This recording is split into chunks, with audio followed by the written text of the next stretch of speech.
Okay, great. Erik, ek dink ons kan die klank in die vertrek asseblief, man, sorry. Dit voel net baie oordonderend. Mag 'n mens dit sê, oordonderend, né? Ek dink so, oordonderend. Nee, dis fyn. Seker, nee. Ek dink so, nee, ek dink dit is 'n kras woord, nee. Ek as Josa nou vir my sê, hulle het my oordonder, net sal nooit gebeur, hy is te sterk. Net jou. Hy is op die saag, nee, ek grap sommer. Kyk, hy maak dit vir my maklik, want ek weet nie, ons albei is siek, maar hy move in die huis. So nou maak dit vir my moeilik om siek voor te kom in die huis. Hoekom? Hy is 14 maande, ek kan hanteer, hy is siek, jy lê op die bank. Ek weet nie wat te doen nie. Anyway, so 'n roeping, ons het wedergeboorte, doping met die Heilige Gees gedoen die eerste aand. Ons het genadegawes gedoen. Ons het die 5voudige bediening gedoen tot dusver. Enige vrae sover op dit voor ek in die laaste sessie ingaan. Almal nog okay rondom dit. Kry enige iemand, ek wil sommer vra soos voel julle hierdie kursus voeg vir julle tot dusver waarde by? Gee vir julle duidelikheid op sekere goed? Ek beter julle ja sê. Soos hoekom ek so vra is want ek dink ek onthou destyds toe ek vir die eerste keer roeping gekom het, gedoen het. Ek dink 'n mens sien roeping baie spesifiek baie keer partykeer. Soos jy word geroep vir onderwyser vir 'n tipe werk. Jy word geroep vir 'n spesifieke tipe bediening. En al daai is waar. Maar ek dink daai is baie keer 'n uitvloei van die mandaat van jou roeping. En ek dink as 'n mens hierdie goed verstaan, dan is daai die gevolg. Maar ek dink partykeer soek ons so daai spesifieke werk wat ons moet doen, dat ons die bediening van versoening nie snap en opneem soos wat ons moet nie. Ek wil vir jou sê, 'n ou wat voel hy word geroep om 'n pastoor te wees, om 'n bediening te wees, en hy verstaan nie die opdrag van bediening van versoening nie, mis hy die punt. Want dit is, jy word geroep vir die bediening van versoening, almal van ons. En ek dink dit is belangrik dat 'n mens daai voor 'n ou hou, altyd. En ek dink dan sal jy altyd voel jy het 'n plek, maak nie saak waar jy is nie. Want ek wil vir jou sê, jy kan in die ongelukkigste werk wees waar jy is, en jy kan nog steeds jou funksie daar verrig. Jy hoef nie in voltydse bediening te wees, hoegenaamd glad nie, in voltydse bediening te wees, om 'n effektiewe voltydse ministerie, wil ek amper sê, bediening te hardloop buite kerk nie. Ek dink dit is baie belangrik om te doen. As ek dink van die grootste geestelike impakte wat mense in my lewe gehad, is onderwysers baie keer. Hulle is nie in voltydse bediening nie, maar die sleutelwaardes wat hulle, baie Christelike waardes wat hulle met ons gedeel het, om vas te staan in dit wat die woord sê, het 'n massive invloed gelos op my lewe. Gaan nou vir jou kans gee. My heel eerste konfrontasie blootstelling met genesing was op skool, meneer Myntjies.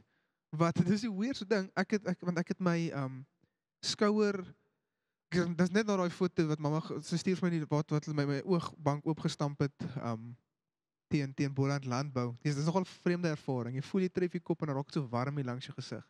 Van die bloed wat nou loop, of van die ragged pop hê. En die week daarna by die oefening val een van die stutte, ek word getackle, ek plaas die bal, hy val op my skouer, en dit was hierdie skouer. Ek hoor net 'n klap geluid, toe kom die skouer te ver vorentoe, en die kraakbeen wat die potjie verdiep, skeer toe. Wat maak hy's dan los. So, ek moes toe gaan vir 'n operasie. My claim to fame is dieselfde ou wat opereer op John de Villiers, ons sy 510 operasies. Maar dit is glad nie deel van die storie, maar anyway. En ek onthou, ek was nog ek het net begin met rehab, en toe hy doen die worship die aand, hy's actually in Wellington. Ek dink hy's by Every Nation of so far, een van die twee. En hy sê net die Here sê skouer, linker skouer. Ek is soos, wel, ek het 'n linker skouer. Nee, ek kan nie. Ek is nog nie daar nie hoor. En ek gaan vorentoe. En daar's nog 'n paar ouens wat vorentoe gegaan het, want dis nogal soos 'n ding in 'n seunskool. Wel enige rugby skool, heerlikheid, hier winter. Daar's soos elke 5de ou het krikke of 'n sling aan. Dis is die lyk so 'n hospitaal eintlik, so van seer kry. En hy bid vir my skouer en ek het genesing ervaar daai dag. Ek is soos dit voel soos ek het beweging teruggekry en toe gaan ek na die fisio toe daar en die fisio het my net so aangekyk en gesê okay, hier is jou rehab wat jy moet. So dit het al so my moed so gebreek in dit want jy vir eerste keer word jy so nie gekonfronteer nie, blootgestel aan hierdie en verstaan soos ek sal dit vir altyd onthou. Want ek weet daai dag het die Here my skouer aangeraak. Daar was radikale verbetering in my skouer gewees. So ja, en juffrou, sy's nou van 'n Merwe. Sy het ek onthou sy was baie erg geweest op opstaan vir die Here wanneer jy voel mense doen verkeerd by sy naam. En dan het sy een keer gesê soos as jy nie vir die Here opstaan nie, hoe verwag jy dat hy vir jou eendag moet opstaan vir die Vader? Daai les het vasgesteek tot nou toe. Ek lees nou die dag weer die stuk in die Bybel wat dit staan dis in die Bybel dat ons vir Jesus moet opstaan hier sodat hy vir ons eendag nie sodat nie, maar dan staan hy vir ons eendag op voor die Vader. Dit is sleutelgoed wat onderwysers by my gelos het. So ek wil vir sê jy hoef nie en vra my nou eerlikwaar wat enige dominee gesê het op skool. En ek kan nie vir jou sê nie. Ek kan eerlikwaar nie vir jou onthou ek kan nie een preek onthou van skool af nie. Nee nie. Ek dink ek kan een onthou. Ek kan wel een onthou wat my pa was ontstel wat die dominee sê van die dominee is pastoor eintlik geweest. Nou moedig hy almal so aan om jy moet gaan uitreike doen en jy moet gaan maar hy kan dit doen nie want hy het nou kinders. My pa is soos nee maar koet my jy dan hoe moet jy verskoning maar die res van ons moet al hierdie goed gaan doen. Dis al wat ek onthou. Maar so dis hoekom ek sê jy moenie net omdat jy nie in voltydse bediening is, moenie misgis die invloed wat jy kan hê waar ook al jy is hê. Soos jy is sy bediening en hy wil sy wese deur jou uitleef. En onder andere, dit bring ons dan by die Heilige Gees gawes vanaand. Want ek wil hê jy moet verstaan die plek van die Heilige Gees gawes. Dis baie belangrik om die plek van die Heilige Gees gawes in ons bediening te verstaan. Jy hoef nie te wag tot jy in die perfekte, kom ek sê dit so, jy hoef nie te wag tot jy in die perfekte werk is waar jy eendag moet wees voor jy jou roeping kan uitleef. Nie, jou roeping leef jy uit en dit was vir my so stigtend geweest. Julle was nogal daar geweest by Louis Giglio se Passion in Kaap. Is enigiemand anders daar geweest? Was vorige een geweest? Maar ek geniet sy bediening baie. En hy 'n fenominale teacher, regtig 'n baie goeie teacher. Julle kan 'n bietjie gaan kyk na sy Indescribable dink ek is een van sy reekse se naam wat nogal goed is en How Great Is Our God, baie goeie reeks op YouTube verniet. En hy sê toe die volgende, ons is so behep baie keer met die plan wat God vir ons lewe het, in plaas van om gefokus te raak en obsessief te raak oor sy plan vir ons omgewing, wat hy deur ons wil, en nie wat waar is my plekkie, Here wat wil u doen, wat is u wil mense na u toe bring, so dis wat ek doen, nie, Here moet ek aansoek doen, en ek mag bid oor jou werk en goed, maar verstaan, dit is so, want in die oomblik as ons ongelukkig raak, dan, dit is 'n vloekwoord, ek sweer in die charismatiese, nie 'n vloekwoord nie, maar as iemand eers skuif van kerk, het ek al die volgende gehoor by charismate, of van werk selfs, my seisoen net verander, goodness me, ne, ek kan eerig lag partykeer so vir dit, want dit voel vir my, en daar is seisoene, ek maak nie seisoene af nie, die Here kan jou skuif, verseker, maar, dit is my baie oplettend, partykeer, hoe die seisoen net moet verander, wanneer het moeilik raak, waar die deurbraak lê partykeer aan die kant daai seisoen, van moeilik, dit is nie altyd maklik nie, ek wil vir jou sê, as almal in bediening, voltydse bediening, en ek dink ek het dit al super moeilik gehad, dit is altyd maklik nie, maar ek dink as enige iemand ek is nie geroep vir voltydse bediening, maar dit moeilik raak, dink ek niemand tans in daar, en dan wag as die volgende invloeks om te kom, want net wanneer dit moeilik raak, beteken dit nie jou seisoen verander nie. Partykeer moet 'n ou deurdruk. Die seisoen, partykeer moet jy maar blom ten spyte van alles.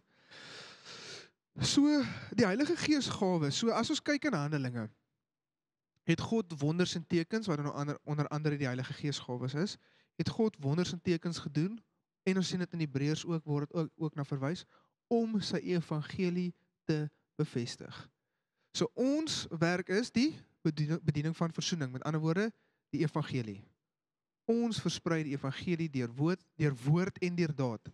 Soos ek kry mos dat ding, preach the gospel and if necessary use words. Maar ek hoor die sê ding, maar Jesus sê gaan en soos preek die koninkryk, gaan en vertel die mense die evangelie. Gaan getuig is met jou mond. So dat mens moet maar partykeer sê, jou gedrag moet net saam met dit gaan. Want dis belangrik. Hy bevestig sy evangelie deur wonders en tekens. Dit is wat ons sien in die skrif. So is die Heilige Gees gawes vir almal. Ja. Kan almal in elke liewe Heilige Gees gawe vloei? Ja. Jy kan in elke liewe een vloei, want dit is hy wat dit doen. So is nuttig. En ons gaan gou lees in die skrif. Ek het gedink, dit is nie, soos ek het nie eers gedink, ek het nie eers gedink, voor ek tot bekering gekom het, elke gelowige het 'n gawe nie. Ek het gedog, dis so sekere mense kry, sekere goed, jy weet, die met die helm gebore. Sê dan, Tannie Sunny, sien die ander kant. Moet nou goed kykie, wat, dis demonies, dis regtig. Dit is nie, dis waarsêery, dit is, as jy wonder of dit Bybels is om met die ander kant te praat, gaan kyk bietjie hoe dit vir Saul uitgedraai, sy hele koninkryk het daarmee ingegaan, omdat hy begin het met, en ek vra jy maar, God het seker goed toegelaat, maar dit is nie noodwendig, omdat dit sy wil was nie, dat Salomo teruggekom het. En daai wat hulle, en as hulle sien in daai stories, dan sê hulle nogal akkurate goed in die mense, soos, hoe, dit moet ouma Jakoba wees, want hoe het sy geweet, hoe het hierdie persoon geweet, ek wil vir jou sê, dat persoon praat met demone, dis demone, dit is dis demone wat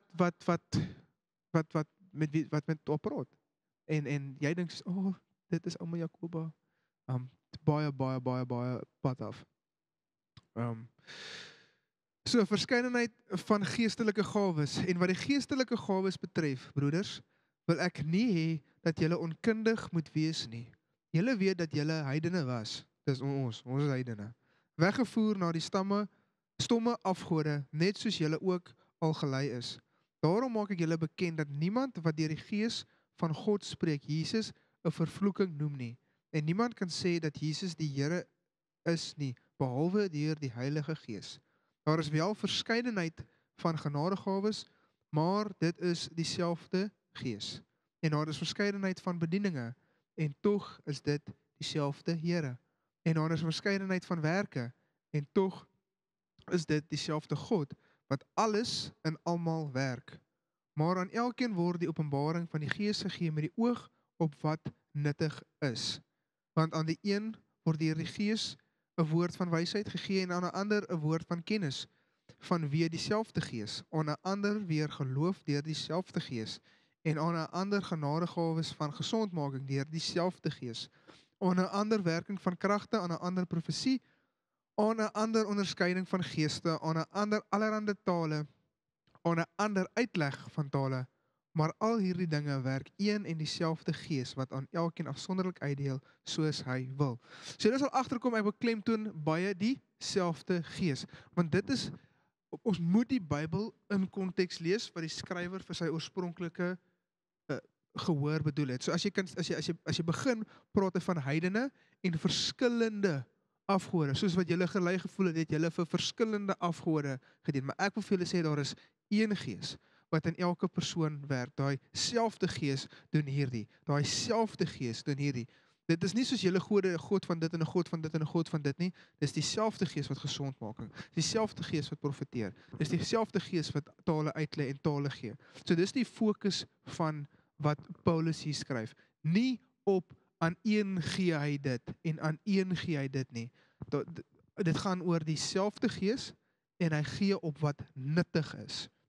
So, en ek glo dat die Here my kan gebruik soos vir elkeen van julle, soos wat nuttig is. As die situasie onderskeiding van geeste nodig het, nuttig is in daai situasie, kan jy gebruik word vir dit. Wie blok dit? Jy. Jy besluit, ek wil nie. Jy fokus nie daarop nie. Ons mag die gawes najaag in die sin van Here, ek wil vloei in u gawes. Ek wil beweeg deur my sodat die evangelie, die fokus is nie die gawes nie, dis die bediening van versoening, maar daai kom saam om dit te bevestig. En ons niks verkeerd om die Here te vertrou vir Here, ek wil mense sien genees deur my hande. Ek het daarom nie tot White se storie nie, dat ek moes vir amper 1000 mense bid, voor hy sy eerste genesing gesien het nie. En vandag vloei hy in genesing, soos wat ek min mense al gehoor en gesien het. Wat hy vir 3 maande lank, elke dag vir 10 mense gaan bid het. Dan gaan soek hulle. Dan is hy die aand 9 uur, dan het hy nog nie sy quota van 10 gekry nie. Dan gaan hy uit. Dan gaan soek hy, want hy moet vandag vir 10 mense bid vir genesing. En dit het hom, ek dink, is amper soms 3 maande gevat. Dis in sy eerste genesing. Want hy het dit gesoek, die Here het gesê, ek kan jou vertrou met hierdie. Dit gaan nie vir jy wil hierdie nie doen vir jouself nie, jy soek my vir dit.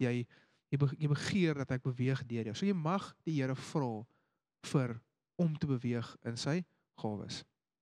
OK, almal okay nog tot daar. Enige vrae? So kan jy in almal beweeg? Ja, hy wil.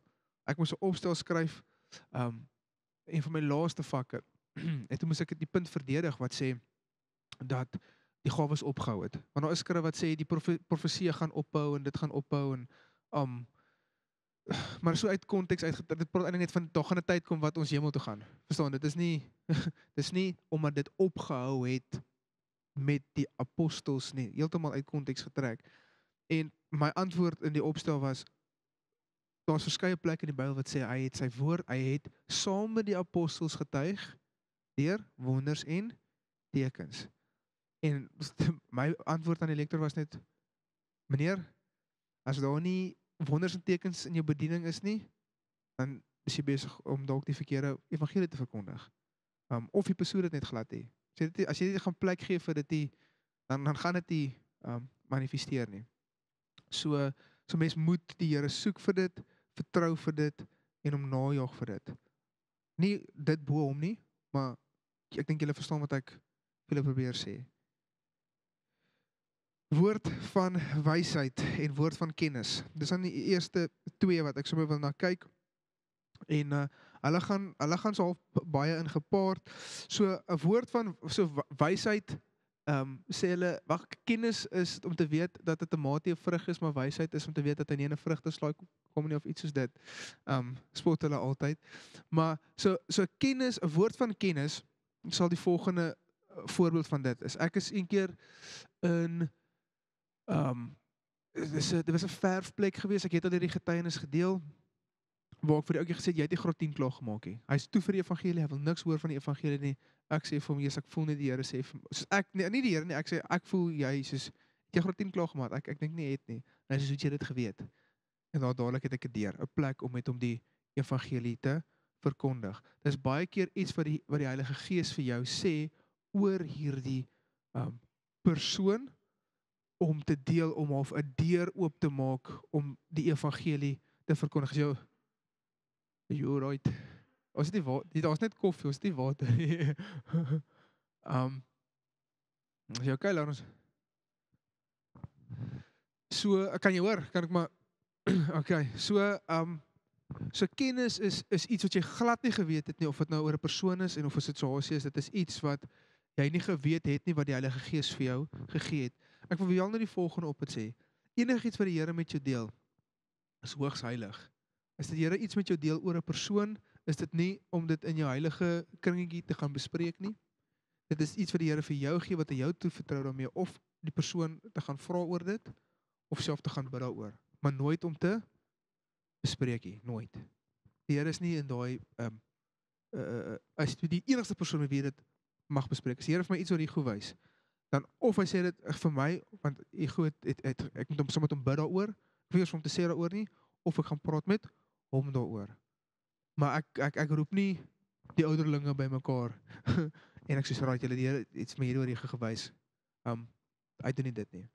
Want ons kan hom, en hoekom sê ek ons, want ons kan hom vertrou dat hy nie ons goed uitblaker verander nie. Woorde van wysheid sal baie keer 'n situasie wees waar jy wysheid nodig het, om 'n sekere situasie op te los, wat die Here dan vir jou wysheid gee, hoe om te werk te gaan met dit. Yes. En dit is my so mooi van Salomo, want die Here sê vir my kan enigiets vra. En hy vra vir die Here vir wysheid. Hy het vir rykdom gevra het. En hy vra vir wysheid, want hy het besef, hierdie is sy volk. So wysheid is 'n goeie ding om na te jaag. Die Bybel sê dat hy wat nie wysheid het, laat hy dit aanvra. En dan glo dat hy dit kry. Nee, maar vrou het mos klaar alles. Hulle, maar hoekom dink julle het hy eers die man gemaak? Hoekom het die Nee, hy wou nie hoor hoe hy dit moes doen nie.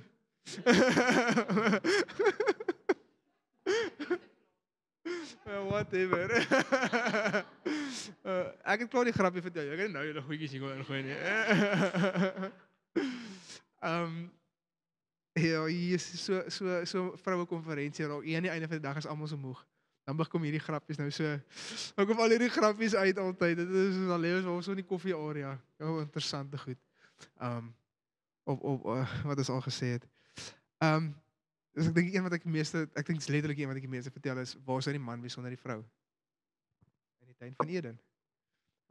Dit is my all-time favorite. So wysheid is iets wat jy vra, en ek dink is die boek van Jakobus wat sê, as jy nie voel jy het dit nie, vra vir dit, en glo dat jy dit kry. Belangrik. Ja, nee, natuurlijk. Ja, ek is al... Ja, dis ook om het sê, bo-natuurlike wysheid, wat jy nie, of, soos, wow, okay, hoe het ek hierdie situasie, soos, klein goed, man, vir julle is dit simpel, maar dit is hoe dit is hoe ek die Here so stem oefen by myself, is een keer gaan speel ons tennis, ek en Jaco, en hy draai die kraan oop, en hy draai die kraan, en die kraan wil nie toedraai nie, en ek is Here, ek is glad nie handig hê, glo my, en ek is soos, Here, soos, help my, wat kan ek doen om hierdie kraan situasie op te los, want al die water loop, en ek voel die Heilige Gees sê vir my, druk die kraan en draai hom. Ek gaan en ek druk en ek draai hom. En daar druk ek hy toe.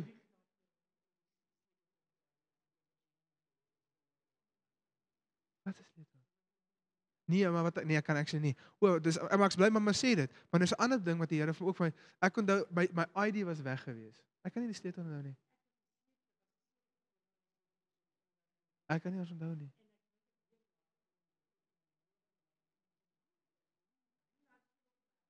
Ek sou nie gejok het, ek jokkie, mamma. Maar, daai kan ek nou actually nie onthou nie. Nee. Maar ander situasie was my ek het net op bekering gekom, eerste my lobby uitreik is om die draai, en ek kan nie, weet jy waar my, dit is my ID was weg. En, ek is soos, as ek nou net profete skool gedoen, ek is soos, Here, waar is my ID? Ek vertel hierdie goed vir jou, want dit is hoe betrokke hy is by my, en hy sê aan nie meer van persoon, hy kan dit vir jou doen. En die Here sê vir my, gaan kyk, ek het regtig duidelik gehoor, gaan kyk agter in die agterste seat aan die passasierskant van my ma se Ford Focus. My eerste gedagte was, 'n manier nie, want ek het al daar gekyk, ek het al daai kar sat gesoek. Yes, nee, en ek is in elke freaking hoekie en plekkie in daai woonstel, en ek freaking kry daai ding nergens, en nou raak ek al mismoedig. En ek is soos, weet jy wat? Want ek dog toe, nee, ek het verkeerd gehoor. Dit is soos maar is, weet? Nee, ek kan nie, ek het dan al gesoek, ek het dit seker nou maar opgemaak. En ek is soos, maar wat het ek om te verloor? My God. My hand nou insteek, hier kom jy ID op. Ek kon myself soveel tyd gespaar het. So hy praat met myself in sulke goed. Ek onthou, ons ry een keer, ons kom terug van die Kaap kampus af, ek kan nie eens onthou wat is gedoen daar nie. Ons ry nog, ek dink ons met die Polo gery, en toe op die Polo staan, daar's 30 kilometer, dis net voor jou soos 'n geboorte, staan ons 30 kilometer oor op die tank, ek is 'n ewige optimis. So ek is soos partykeer is net wat ek nie lus is om te bly te stop vir brandstof nie. So as ek soos nee, ons gaan dit maak. Eerig is soos dink jy nie ons moet maar ingooi nie. Ek soos nee, wat? Ons het dit. Ons gaan dit maak. Dus ons het 30 km waarom doen. Hy sê 30 km, ons gaan fine wees. Toe ons by die klapmuts afrit kom, toe kry ek 'n ongemaklikheid oor my om in te gooi. En ek is okay, kom ons gaan in en ons gooi in. Ons kom toe, ek dink dit was so ons was die eerste mense op daai toneel. Toe hierso by een van die 'n ongeluk, kar op sy dak, mense die een kar toe net afgetrek wat toe nou want 'n kar het omgedraai en op 'n blinde hoogte en die ander kar swaai toe uit, hy rol in 'n sloot en goed. En ek sê vir Erik as ons nie ek besef nou hoekom ek 'n ongemaklikheid gekry het om maar net in te gooi. Ek dink nog steeds sou dit gemaak het. Maar maar om te stop en in te gooi want dan ons op daai blinde hoogte op daai persoon afgekom en was ons deel van daai ongeluk geweest. So staan die Here is getrou op sulke maniere en ons kon en ek is so bly ons het daar aangekom ook wanneer ons het want toe daai ou wat die vrou te lyf gegaan het. Daai ou wat want daar was twee karre, die een het gerol en die ouens aan die agterste kar is toe live it. Soos hulle wil sommer die vrou te lyf gaan wat oor die blinde hoogte gegaan het. So toe kon ons opsplit. Ek is aan die kar in om die mense te help. Erich help soos hou daai ou Lise is by die tannie wat ons aangevang het. So sy bedien haar vir ons. So dit is toe kon ons lekker opsplit in die hele situasie totdat die ambulans gekom het. Maar ons kon net sowel deel gewees het van daai as ek nie gereageer het op die ongemaklikheid. So die Here is getrou in sulke maniere. Dan by die volgende een, geloof. Dit is die bonatuurlike vermoë om God te glo sonder menslike twyfel wanneer almal twyfel. So geloof is ook 'n gawe van die Heilige Gees. En ek dink baie keer dink ons moet groot geloof hê vir goed om te gebeur. Ek dink ons moet net partykeer net glo. Regtig, soos 'n mosterdsaadjie. Die Here vergelyk as jy net glo soos 'n mosterdsaadjie. Ja, dis nie groot nie. Dit is nie dis die groot Here. Dis bly klein. En weet jy wat is die mooi ding van 'n mosterdsaadjie? Hy begin klein met ook een van die grootste, dis 'n regtig groot boom, maar 'n freaking, dit is ook 'n groot boom. En geloof as jy kyk in die oorspronklike Grieks, waar ek dink is in Lukas se boek, praat dit van om nie vir die berg te sê gaan werp jouself in die see een keer nie. Dis 'n gaan werp jouself in die see, gaan werp jouself in die see, gaan werp jouself in die see. Dis 'n aanhoudende in geloof staan, vas staan in wat jy glo, al lyk dit nie noodwendig altyd onmiddellik so nie. Geloof is iets wat jy in vas staan totdat jy sien tot jy deurbraak kry. Dit is nie altyd en wees versigtig om jou geloof altyd die rede te gee dat goed nie gebeur nie, wil ek amper sê. Dis so 'n condemning ding baie keer wat ons baie keer vir mekaar sê, maar jy het nie genoeg geglo nie. Hier mag ons nie dit vir mekaar sê nie. Want Jesus sê tog, julle klein gelowiges, ons het dit, maar wat het hy net na dit gedoen? 'n Wonderwerk. Dan het hy die storm stil gemaak of hy die persoon genees. Hy het altyd rede gegee. Ja, hy het vir hulle gesê hulle klein gelowiges, maar dat hulle rede gegee om te glo.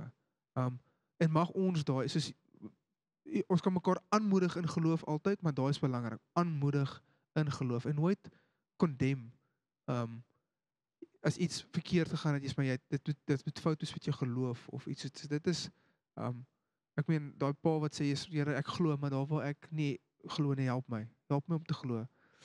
So geloof is 'n keuse, is iets wat jy vas staan. Dit is nie iets wat jy is nie gevoel altyd nie. Is 'n pa vir sy seun wat siek is, as ek nou reg is. Ek sou moet soek, ek weet nie waar die skrif is nie.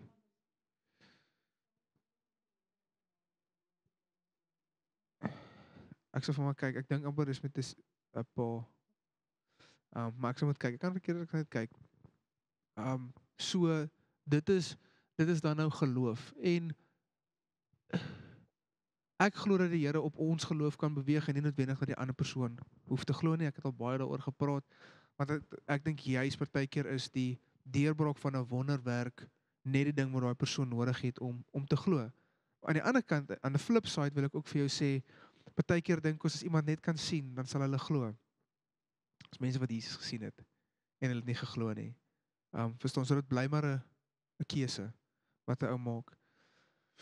Dan gesondmaking, genesing, die genesing van allerhande siektes deur 'n bonatuurlike krag sonder menslike hulp of medisyne.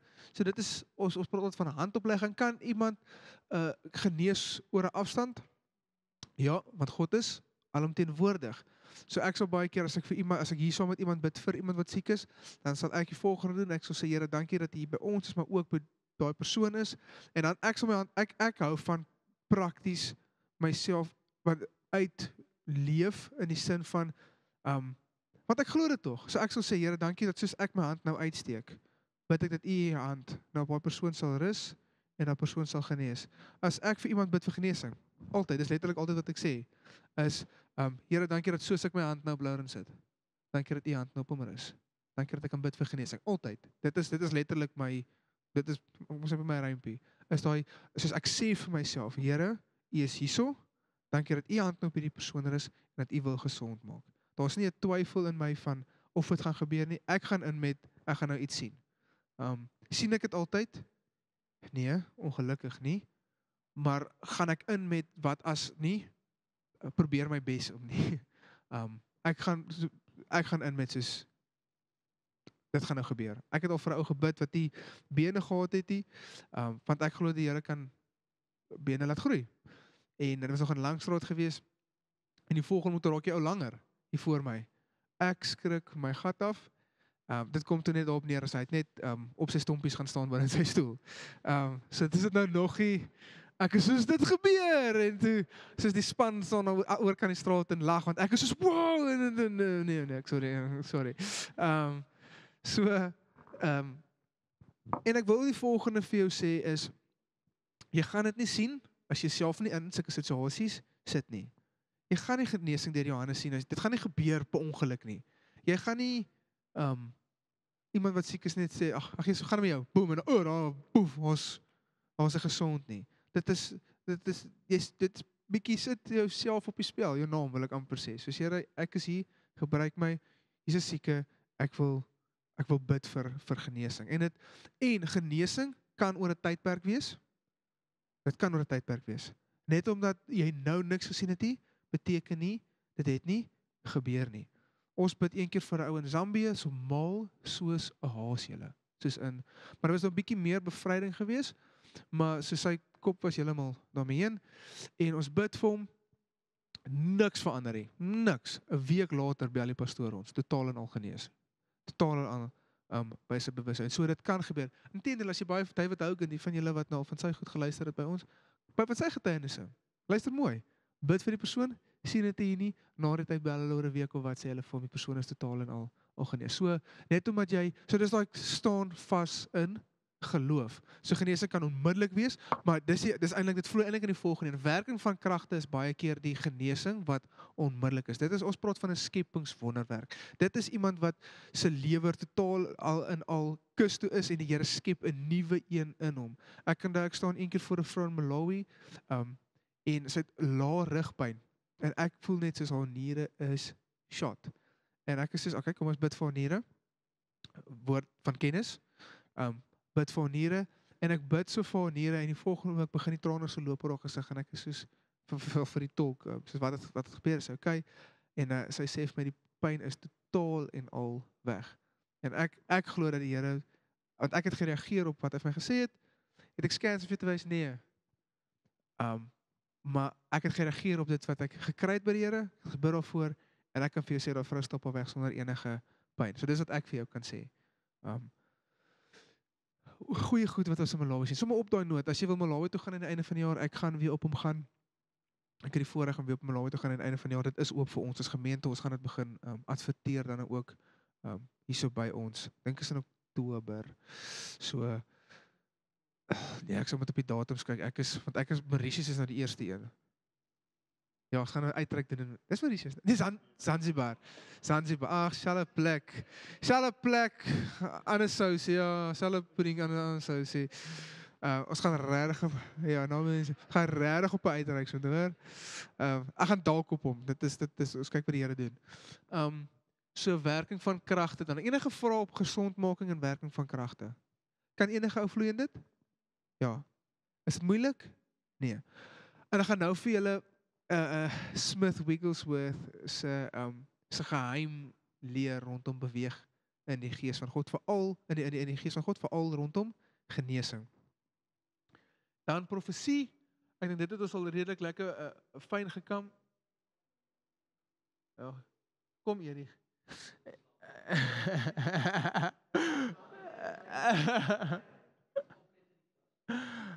Profesie, 'n woord wat die Here om te stig, troos en bemoedig en toekomstige dinge te openbaar. Dit het so lekker redelik vasgevat. Paulus sê op 'n stuk soos begeer om te profeteer. Almal soos begeer om te profeteer. Hoekom? Want profesie praat dat 'n ongelowige kan profesie verstaan, waar ongelowige kan nie tale verstaan nie. Ja, so dit is profesie. Dan enige vrae oor profesie, ons het hom nogal redelik kaf gedraf. Dus wat is profesie? Die Here praat met jou en hy deel met jou iets. Om dan partykeer toekomstige dinge te gee, of partykeer kan dit manifesteer in die plek van wysheid en kennis. So die reël, en ek het al baie daaroor gepraat, maar ek is baie bly jy vra dit. As jy hier 'n ervaring kry vir iemand, punt 1, ons deel dit nooit in die tussen die stoele agter in die kerk of buite in die parkeerarea nie. Dit word altyd voor in die kerk gedoen, vir veiligheidsaspekte vir albei partye.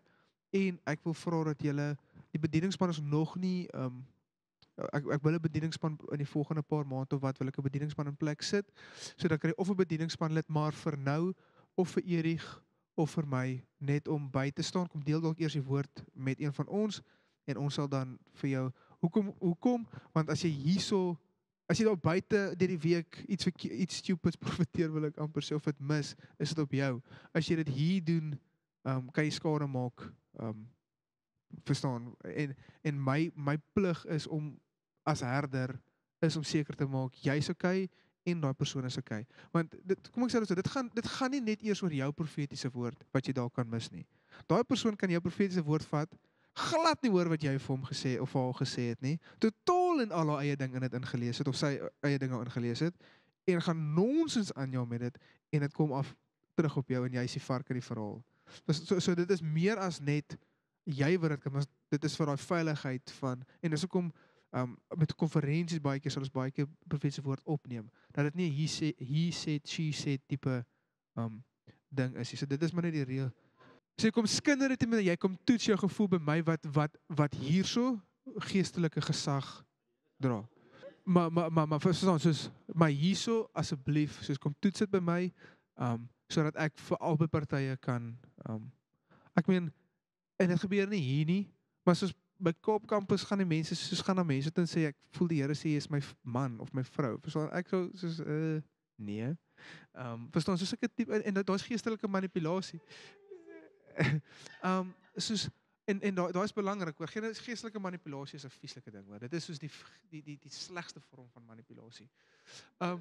Dan onderskeiding van geeste, ons het vinnig in dit geraak nou net, wie het al ooit in 'n vertrek ingestap, of in 'n situasie ingestap, en jy voel net soos iets is so verkeerd. Onderskeiding van geeste. Dis die Here, dit is jy wat optel wat in die geestesrealm aangaan in 'n vertrek. En ek wil vir jou sê, ons verantwoordelikheid in so 'n situasie is die volgende.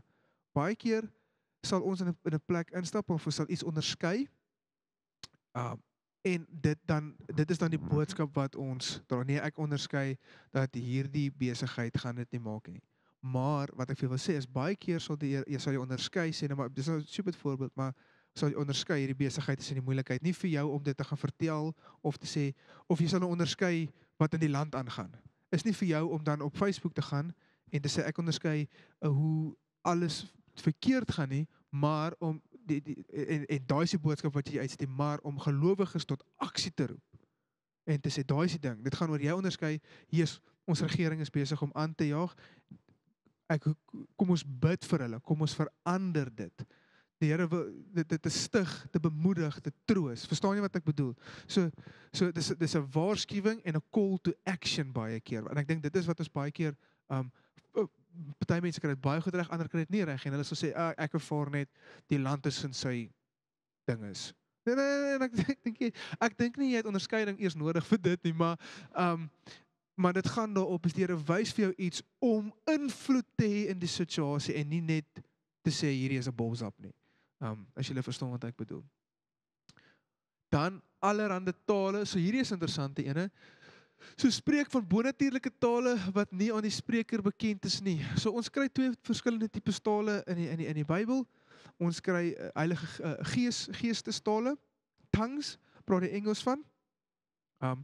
Wie bid nie in tale nie, as ek mag vra? Almal nie in tale. Jy bid nog nie. Nog nie. So ons gaan bid vir dit, maar dit praat nie net van geestestale nie.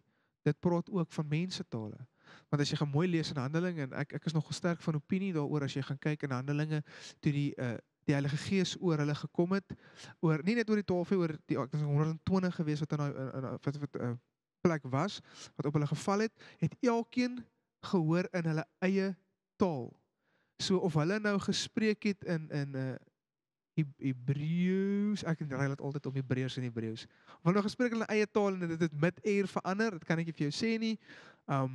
Maar wat ek vir jou wel kan sê is, dit was mensetale geweest. Ek is vas oortuig dat dit as ek net kyk na die skrif. Paulus praat duidelik van geestestale, so dit is 'n ding, maar dit praat ook van mensetale. Ek het persoonlik het dit nou nog nie geervaar om in tale te bid nie, of soos dat ek 'n ander taal kan, ek het nog eers Engels gekry nie. Maar so 3 tale, Engels, Afrikaans en Heilige Gees. Ja, maar hulle Engels is net so gebroken soos myne, so ons verstaan mekaar verskriklik goed. Maar dit is iets wat die Here vir jou kan gee. Onder andere, dis 'n getuienis, Johannes van ons campus in Namibië, Beweegkerk Windhoek, of Beweegkerk of Move Church is hulle is Engels. Hy bedien 'n vrou eendag, en na die tyd sê hulle vir sy verstaan nie 'n woord Engels nie, maar hy praat in Engels, die hele stuk. Hy bedien in Engels, want sy verstaan hom. En Johannes, as ek dit nou bietjie verkeerd kry, vergewe my, maar dit kom op neer, is dat sy het elke woord verstaan wat hy gesê het in haar eie taal. Hoe crazy is dit? Dis crazy. En sy hoor, ek weet nie wat ook al dit was, sy hoor in haar taal, hoor sy alles wat hy sê. Dit is ek love dit. Dit wat nuttig is vir die evangelie, om uit te gaan en verkondig te word, gaan die Here doen. Wat is jou verantwoordelikheid? Word nuttig, wees nuttig, sit jouself in 'n posisie om nuttig te wees.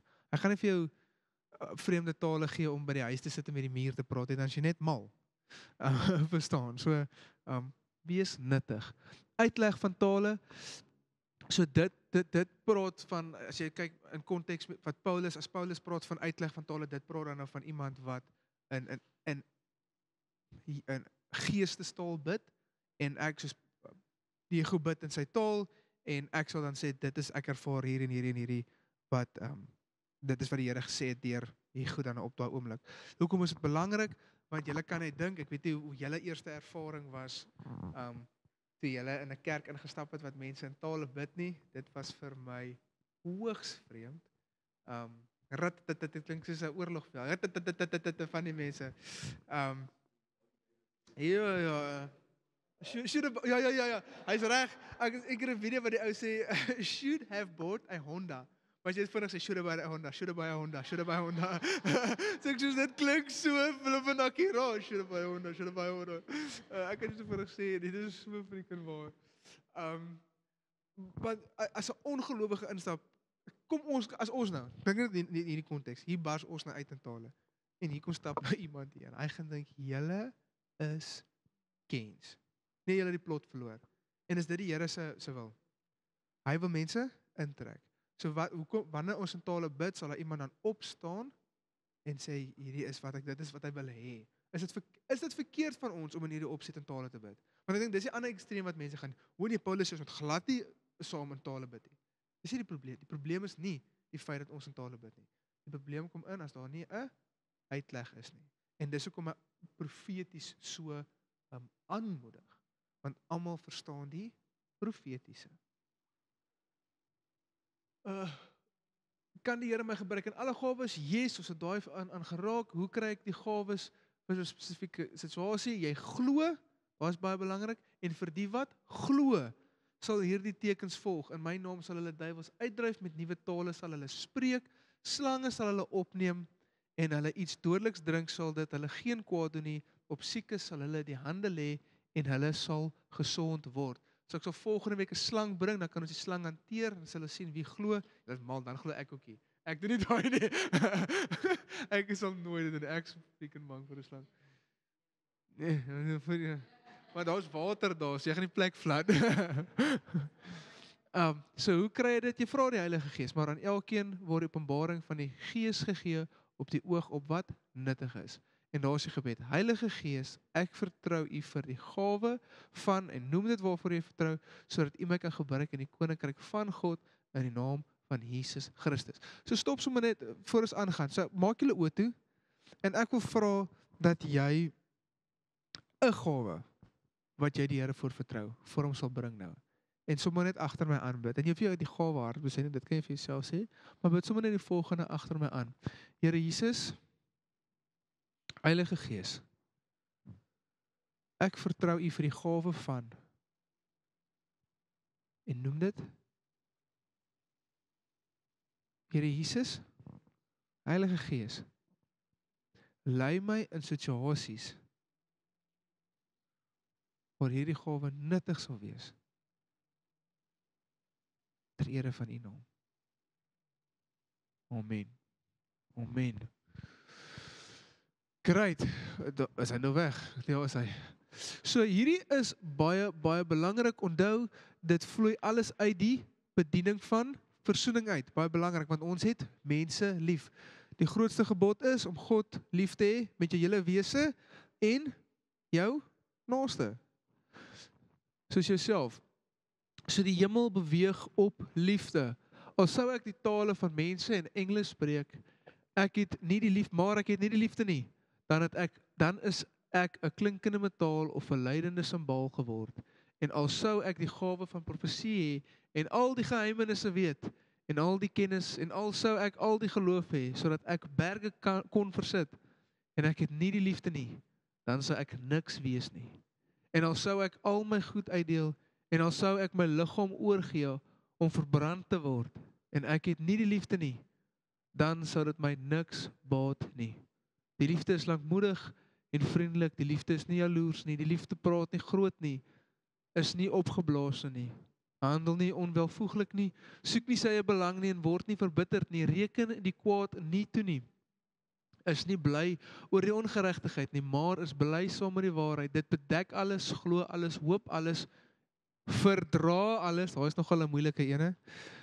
Verdra alles, die liefde vergaan nimmer meer. Maar profesie, hulle sal tot niet gaan. Nou is hy skrif nou. Of tale, hulle sal ophou, of kennis, dit sal tot niet gaan. Want ons ken ten dele en ons profeteer ten dele. Maar as die volmaakte gekom het, dan sal wat ten dele is tot niet gaan. Toe ek 'n kind was, het ek gepraat soos 'n kind, gedink soos 'n kind, geredeneer soos 'n kind, maar nou dat ek 'n man is, het ek die dinge van 'n kind afgelê. Want nou sien ek deur 'n spieël in 'n raaisel, maar eendag van 'n aangesig tot aangesig. Nou ken ek ten dele, maar eendag sal ek ten volle ken, net soos ek ten volle geken is. En nou bly geloof, hoop, liefde, hierdie 3, maar die grootste hiervan is liefde. Paulus is baie goed geweest. Baie slim. Ja, dis vrek mooi. Ek geniet daai skrif. Want as jy gaan kyk na wat liefde is alles 'n keuse. Daar praat nie van 'n gevoel nie, dis 'n doelbewuste keuse wat jy maak. Jy kies om die boek te hou van die kwaad nie. Jy kies om lankmoedig te wees. Jy kies om te verdra. Dit is liefde is 'n keuse en dit is die liefde wat hy aan ons openbaar het. En so liefde moet jou dryf in altyd. Kennis blaas op, liefde bou op. Liefde is ons absolute dryf, omdat hy ons eerste lief gehad het, kan ons lief hê. Hoekom bid ek vir iemand wat siek is? Want ek het hom lief en ek wil nie hy moet siek wees nie. Hoekom bid ek vir iemand wat kennis of wat wysheid nodig het, of wat werke van kragte nodig het, want ek het daai persoon lief. Nie om my bediening te dryf nie, maar omdat ek daai persoon lief het en ek wil hê hy moet aangeraak word deur Jesus. Dis dit. En ek het toe Smith Wigglesworth het vir my so 'n fascinerende, maar voor ek dit lees, want dit was so stigtend toe ek sy boek gelees het rondom dit, want ek onthou voor my heel eerste Malawi uitreik baie gestres, baie soos angsaanvalle gekry die een aand. Want ek wou dit reël en ek vat 'n groep mense soos land uit. Soos daar is nogal jy foutjie maak daar en jy vergeet een doffel kom iets oor. Dit was vir my baie stresvol. En ek onthou ek sit voor in die kerk en die Here gee vir my Matteus waar hy sê alle autoriteit is aan my gegee en gaan dan heen en maak disippels en leer hulle alles wat ek julle geleer het. En hy sit my aandag, alle autoriteit is aan my gegee, Jesus, en ek stuur jou. Besef wie jou stuur. Besef die autoriteit van hom wat jou stuur.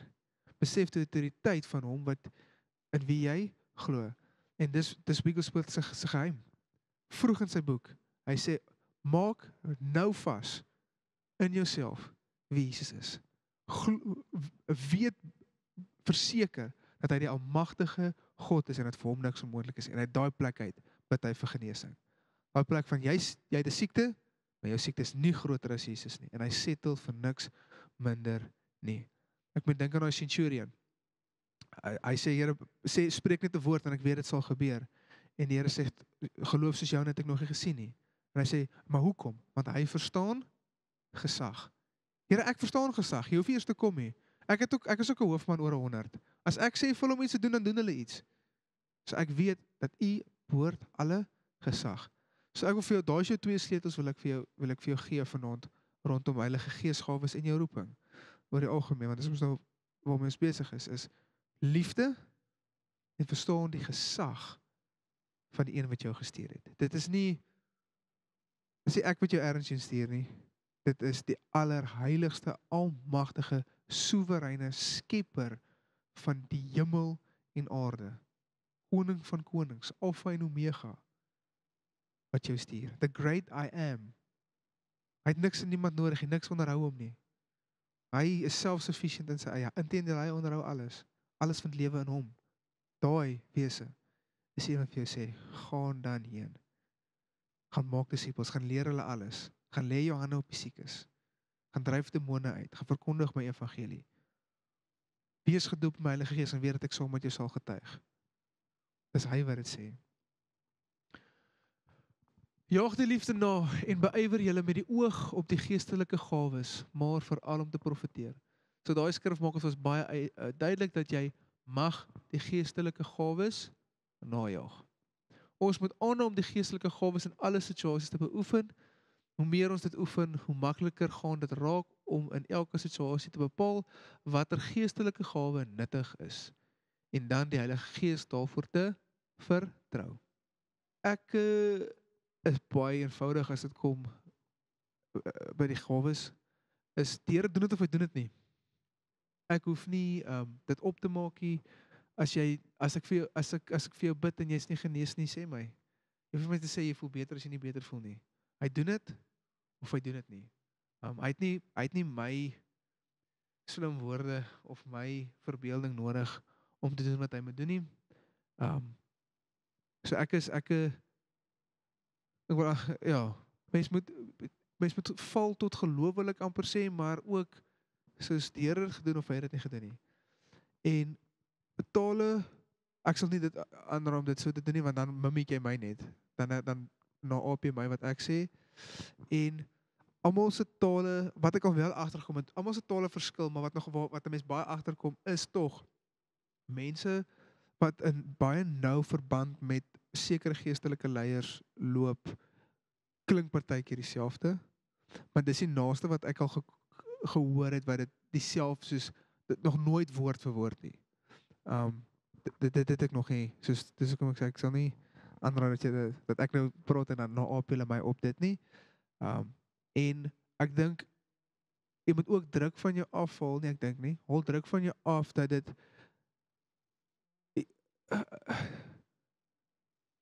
nee, niks van dit is 'n moet, maar ek dink tog ek wil vir almal sê soos moenie net omdat jy dit nie het nie, half opgee op dit nie.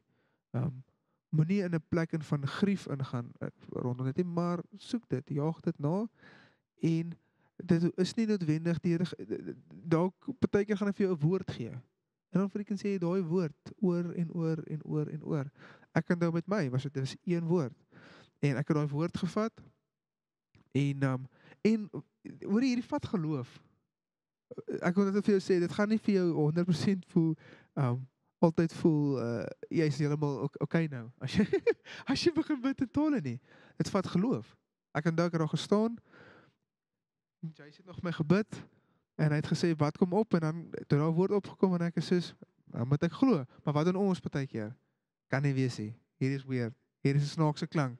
Kan nie daai sê nie, kan nie dit wees nie. En ek het besluit, Here, het gevra, hierdie woord het nou opgekom en jy het gesê, sê dit en ek het gesê en hy sê dit weer en ek het gesê en toe sê hy vir my die volgende. En dit is maar hoe ek mense leer in tale bid want dis hoe dit vir my geleer is. En ek het daai woord gevat, ek het my worship musiek aangesit en nog so 'n klein bachelor's flat vleetjie gehuur, letterlik die badkamer en die kombuis en alles in een plek. So my badkamer maatjie het voor die bed gestaan, ek sê maar dit was so klein nie.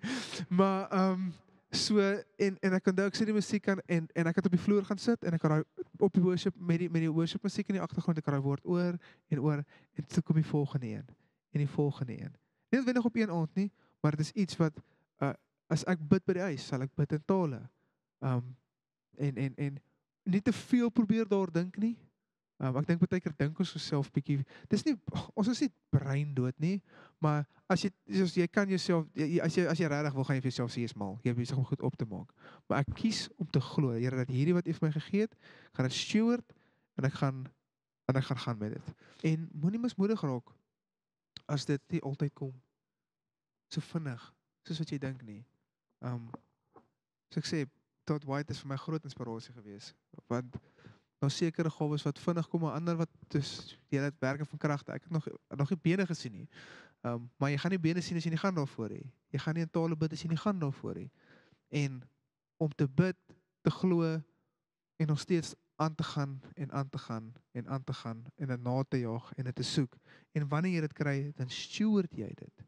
Ek dink ons vergeet baie keer hoe waardevol rentmeesterskap in die koninkryk van God is. Jy kry 1 woord, jy kry 2 woorde, jy kry dalk 3 woorde. Om daai te vat en dit te gaan gebruik. Hier sit ek vanaand vir 10 minute en ek bid net in my 3 woorde. Ek bid net in my 3 woorde.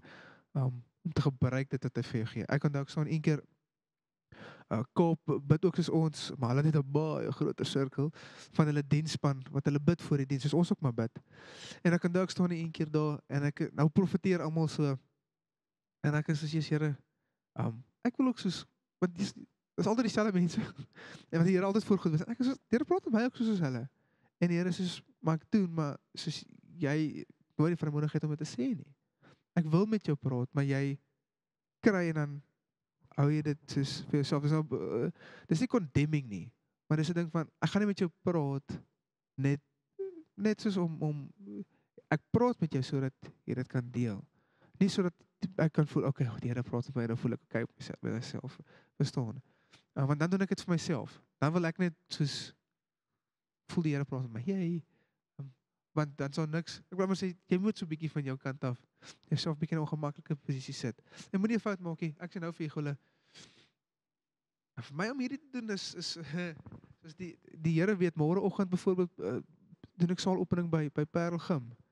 Daai ek onthou die eerste keer wat ek daar was, my hele lyf wil opstaan en weghardloop. Soos ek moet sit, soos ek moet sê vir myself sê bly sit, moet nou nie. Jy het nou ja gesê vir dit, jy is nou hier. Hoekom moet jy ja gesê? Jy het ja gesê, jy is nou hier. Wat ek stres, dis nie vir my 'n gemaklike posisie nie. En ek sit met hierdie week en hier soos wat 'n voorreg het jy om by een van die grootste skole hulle saalopening te doen. En om verstaan, dit was my keuse, ek kon ja of nee sê. Maar as jy nie ja sê nie, gaan jy nie in posisies kom nie. Jy moet begin ja sê. Daar is baie keer die geheim. En dan om nie mismoedig te raak wanneer dit nie gebeur nie. Want kom ek sê dit so, as jy gaan vir iemand in bid vir genesing en dit gebeur nie, was jy gehoorsaam? Ja. As dit gebeur, was jy gehoorsaam? Ja. Enigiets wat so in altyd situasies was jy gehoorsaam. Dis waarvoor jy geroep word. Gehoorsaam te wees. Bly net freaking gehoorsaam. As jy, kom ons sê 'n voorbeeld, word geroep vir voltydse bediening in kerk. En ons 'n tydperk in 'n seisoen wat jy nou nie by die kerk per se werk nie. Beteken ek dink nie noodwendig jy stap nie in jou roeping nie, in die sin van daar's dalk 'n spesifieke tydperk waar die Here jou roep om in die besigheidswêreld te gaan werk en maar dan om ook terug te kom bediening toe. Ek meen Paulus het tente gemaak, verstaan so en tente was om sy bediening te finansier. So ek is baie versigtig om net te sê die Here sal net dit en die Here sal net dat. Want hy kan nie van plan verander nie, maar hy kan vir jou sê, weet jy wat, sit gou net 'n bietjie 'n pause op dit. Ek wil net gou hê jy moet hierdie situasie doen en daar wees. Kan dit wees as gevolg van twyfel en ongeloof? Ook, verseker. Dis hoekom ek sê, mens kan nie, is moeilik om te sê, met sekerheid, as jy nie spesifiek die situasie, weet noodwendig nie. So dit kan albei wees. Ek weet soos van 'n pastoor wat vir 'n tydperk sê, ek wil nou niks met bediening te doen nie, en toe doen hy amazing ministry in die besigheidswêreld waar hy gewerk het. En toe kom hy terug en hy's weer in voltydse bediening, verstaan, en die getuienis wat hy saamgebring het is amazing. Die ding is, jou bediening van versoening, as jy dit uitleef, gaan jy altyd in jou roeping loop. Verstaan, ek dink daai is baie belangrik. En ek dink dis hoekom mense dit nie net moet, dis hoekom jy nie net roeping moet koppel aan 'n spesifieke werk, funksie, in 'n besigheid of 'n company of iets nie, maar ek is 5voudig herder. Maar beteken dit is as ek nie 'n kerk het om te herder nie, beteken dit ek kan eweskielik nie meer my roeping loop nie. Kom maar, julle almal loop nou. Julle almal besluit, skryf dit, ons is oor dit. Hy praat 'n klomp snot. Dit beteken dan val my roeping uitmekaar uit. Nee, want ek het die bediening van versoening. Ek kan nog steeds my roeping gaan uitleef vir mense van Jesus gaan vertel.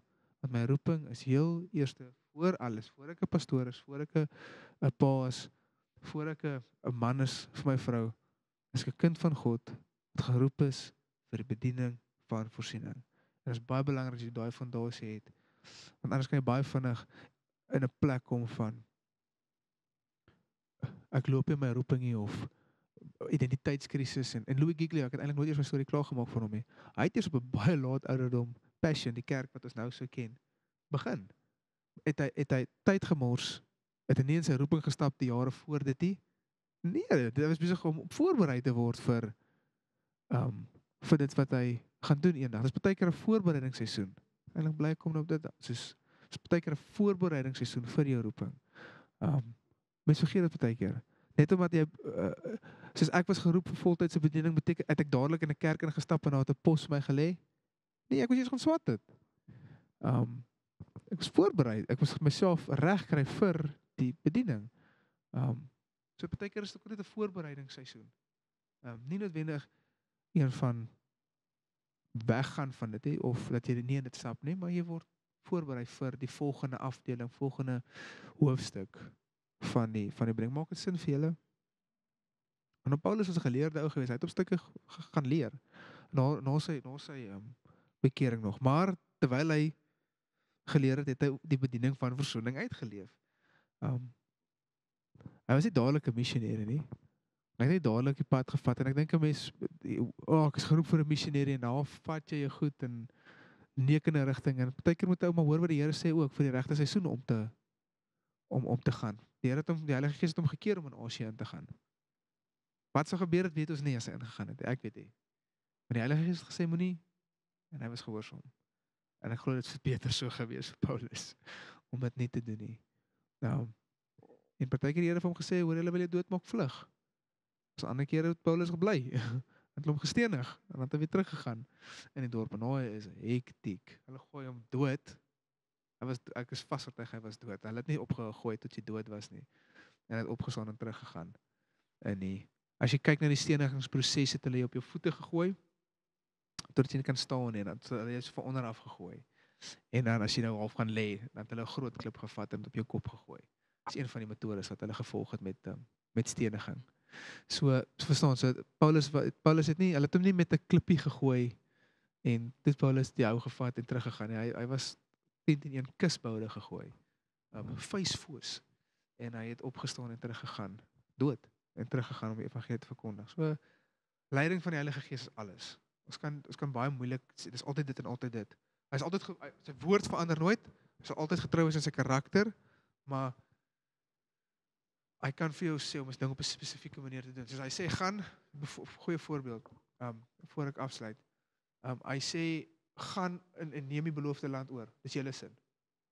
Maar hulle moes hierdie goed tog op 'n sekere manier ingeneem het. Verstaan? Hy sê gaan, maar baie keer gaan ons en ons wag nie om te hoor van die hoe nie. Want nou is 'n hoe. En daai wil hy baie keer met ons stap vir stap deurgaan. Dis nie altyd 'n 5 jaar plan nie. Ek weet wat my 5 jaar plan is nie. Jy weet se bly vir jou. Die Here het nie vir my so ver gewys nie. Maar ek weet nie. Ek is soos Here, wat doen ons vandag? Slaap. Hierna. Dis wat ek ervaar. So ja, ek gaan vir ons afsluit en die wat wil gaan kan dan gaan. Kom ons bid. Ja, Here, dankie vir u leiding. Soos leiding, nie swaar kry nie. Dankie vir die swaar kry ook wat u gedoen het vir ons, Here, maar ook soos Gees dat u ons lei en ons roepings vasmaak, dat dit vas is in u en dat u dit bevestig deur die Gees en ja, Here, dankie net vir die voorreg wat ons het om saam te kan kom as gelowiges, as kinders van God, om u wil te onderskei. Here, ek bid dat u wil sal openbaar aan ons, Here, in ons roeping en die daarvormings en hoe om sekere situasies te doen, Here, en gee ons wysheid en insig en kennis, Here, daar waar dit nodig is en Here, daar waar dit nuttig is, mag die gawes vloei, mag ons profeteer, tale spreek, dit uitlê, werking van kragte, genesing, Here, mag u koninkryk net vrylik vloei deur ons, soos wat dit nuttig is. Alles ter ere van u naam. In Jesus naam. Amen.